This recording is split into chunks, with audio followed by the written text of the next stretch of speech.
guys? Welcome back to the Laker family. I'm going to be diving into the Lakers defeating the Atlanta Hawks just now. Um, this game was very close throughout, and I want to give the supporting cast of the Lakers the benefit of the doubt. Uh, just for this game, they've been on this East Coast swing away from home, and I don't want to make any excuses, but we don't know how much of a factor that's playing on our role players. And as you all know, your role players tend to play much better at home.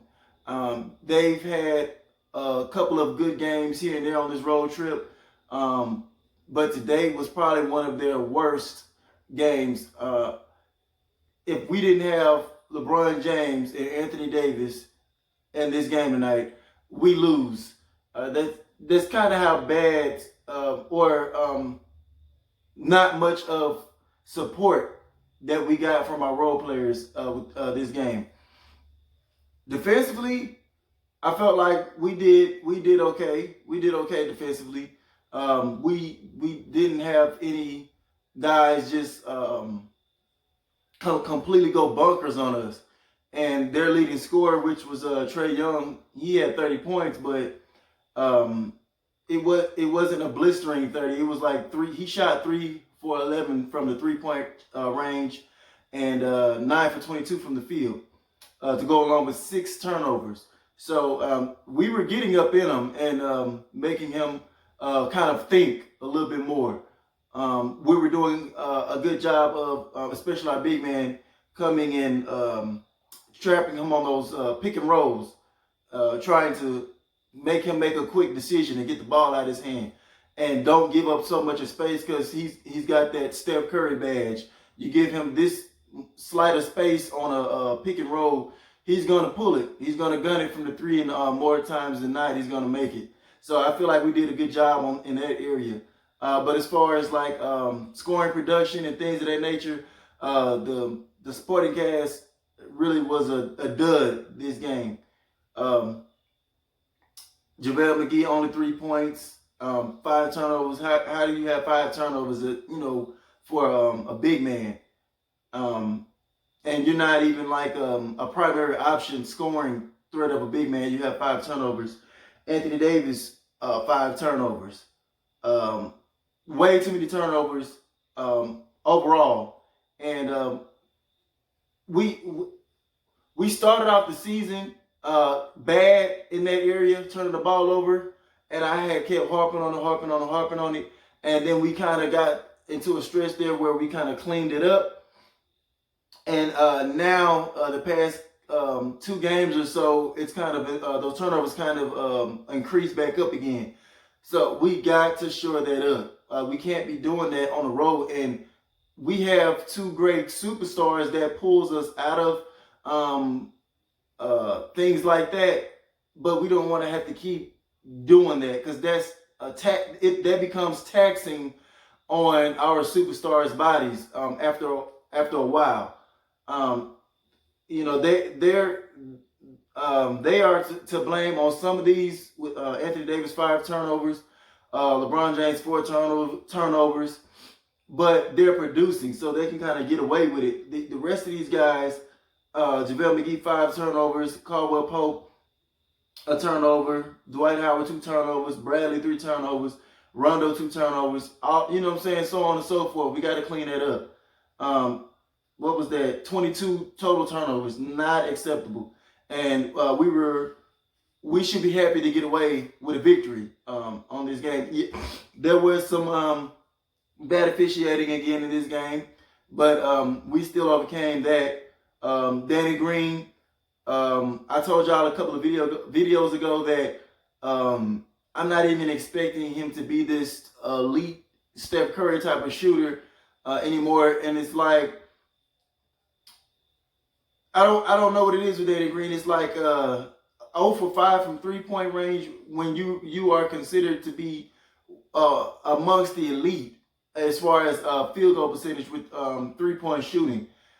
and it's been far far too many games this season from Danny Green with shooting performances like this. So we need better production from Danny Green. I don't want to kill him too much because he does bring a lot of value, especially as far as defense. But even lately, he's been kind of getting beat by his man. So we need him to just play better all around. Bradley only 3 points, 1 for 6. Rondo played decent, 11 points, 5 assists, 7 rebounds. So a decent game from Rondo. Caruso, not so much, only 2 points, 1 assist, 2 rebounds. Caldwell Pope, 11 points. He didn't shoot particularly well from the field, but I love this hustle, this game, especially defensively. Let's see. Dwight Howard, he gave us great energy. It wasn't in the scoring department, but he gave us great energy. 3 blocks, 7 rebounds. And that little monster slam he got from LeBron James. LeBron James put on a show tonight. He put that cape on. It was like, okay, the team is not producing enough scoring. Let me put this Superman cape on and show people what I'm capable of. And speaking of Superman, LeBron threw a between the legs pass to cutting Dwight Howard on the fast break. And Dwight Howard showed flashes of his younger Superman days on that one-handed slam he did. That was awesome. That was awesome. And LeBron looked like that was like Magic Johnson-esque, that pass he threw on that play. That was like the highlight play of the game for me. But our 2 superstars played huge in this game. Huge. LeBron, 32 points, 13 rebounds, 7 assists, almost another triple-double. And get this, he even had 3 blocks. That lets you know he's playing both sides of the floor. Anthony Davis, 27 points, 13 rebounds, 3 assists, 2 blocks. He didn't shoot particularly well from the 3-point range this game, but that's fine. Frank Vogel wants him to take at least 5 a game to get him more comfortable with taking them, because we've seen him many games this year where he just looks absolutely phenomenal from out there, especially for a big man. So this is okay. I don't care about that. As long as he takes about 3 to 4 threes a game, just get comfy behind that line. That is a very dangerous weapon to have acquired by a big man, and especially Anthony Davis, who can already do pretty much anything. So I'm fine with that. All in all, I'm happy and I'm pleased that we were able to pull out this win and keep this. It's a 7-game winning streak going now, and it's like 13 or 14 straight road victories, and we've got a brutal schedule. We are in the midst of a brutal schedule, and it doesn't get any easier. We have the Bucks coming up Friday. That's one of the highlight games of this week coming up. So I'm gonna be tuning in to that one. Let me see what we have before that. I know it was somebody. Let's see.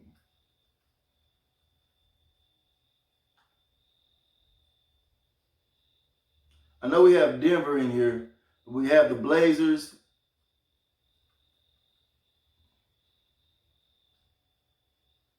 Okay, yeah, Indiana. That's who I was forgetting.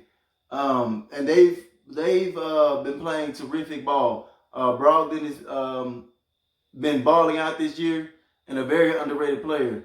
That team is very well coached, and we have to be playing at a high level, hitting on all cylinders to win that game and the next games coming up after that. Pacers, Milwaukee, Denver, Clippers, Portland, Dallas. I don't know if Doncic will be back for that Dallas game, but the toughness of the schedule is brutal. But I'm confident in our team. I'm very confident in our team, and so I'll be back to do another recap after that Indiana Pacers game Tuesday. And I think I covered the bulk of everything. And thank y'all for watching. If y'all would like to be a part of the Laker family, like, share, and subscribe. Thank y'all, and see y'all next time.